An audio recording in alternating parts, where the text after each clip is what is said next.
teman-teman, pada hari ini kita akan membahas tentang apa itu sosiologi. Sosiologi adalah pengetahuan atau ilmu tentang sifat, perilaku, dan perkembangan. Ilmu tentang struktur sosial dan perubahannya. Ilmu pengetahuan ini mempelajari perilaku masyarakat dalam sebuah kelompok yang sedang dibangun. Contoh kelompok tersebut adalah keluarga, bangsa, dan negara. Sosiologi berasal dari gabungan dua kata, yaitu socius dari bahasa Latin yang berarti kawan, dengan logos dari bahasa Yunani juga yang bermakna ilmu pengetahuan. Maka bisa disimpulkan bahwa sosiologi adalah ilmu yang mempelajari perilaku manusia dalam bermasyarakat. Ilmu pengetahuan ini mempelajari perilaku manusia dan masyarakat dalam sebuah kelompok yang sedang dibangun. Contoh kelompok tersebut adalah keluarga, suku, bangsa, negara, sampai organisasi politik. Pada tahun 1838, seorang ilmuwan asal Perancis bernama Auguste Comte memperkenalkan istilah sosiologi di dalam bukunya, Cours de la Philosophie Positive. Comte mempunyai kontribusi yang sangat besar dalam perkembangan sosiologi hingga dirinya mendapatkan gelar The Father of Sociology. Pengertian sosiologi menurut para ahli. Yang pertama, Auguste Comte. Sebagai orang yang mencetuskan konsep sosiologi, Comte mengatakan bahwa sosiologi merupakan ilmu positif. Artinya, dalam mempelajari berbagai gejala sosial yang ada dalam masyarakat, sosiologi sangat berlandas pada logika ilmiah dan rasional. Yang kedua ada Karl Marx. Sedangkan Karl Marx dalam De Communis Manifesto mempercayai bahwa sosiologi bisa melawan penindasan dan melahirkan masyarakat tanpa kelas. Dia yakin bahwa sebenarnya masyarakat harus dibebaskan dari sistem kapitalis.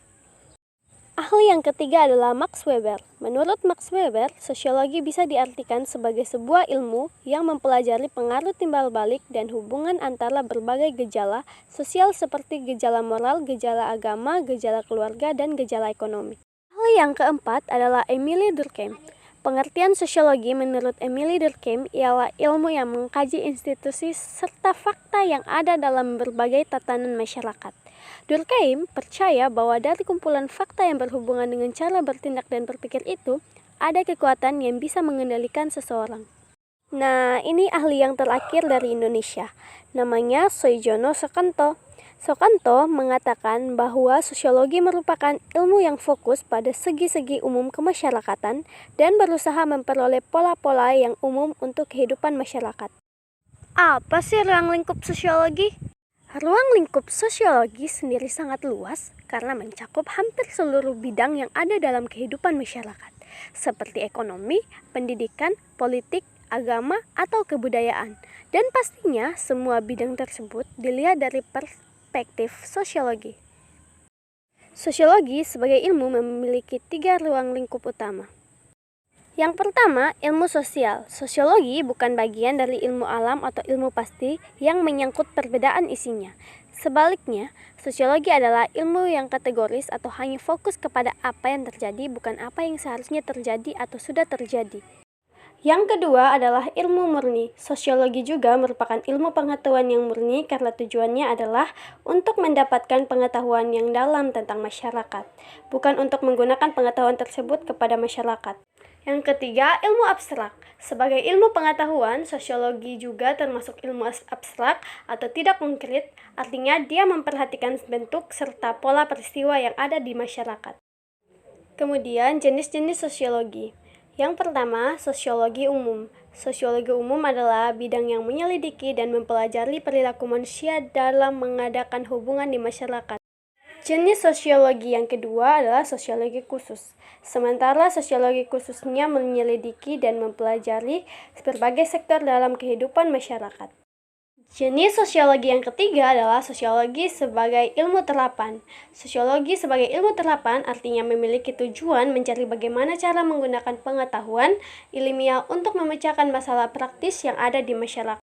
Yang berikut, sosiologi sebagai ilmu murni. Sosiologi juga disebut sebagai ilmu murni karena memiliki tujuan membentuk dan menggambarkan pengetahuan secara abstrak sehingga mutunya dapat dipertimbangkan. Adapun ciri utama sosiologi.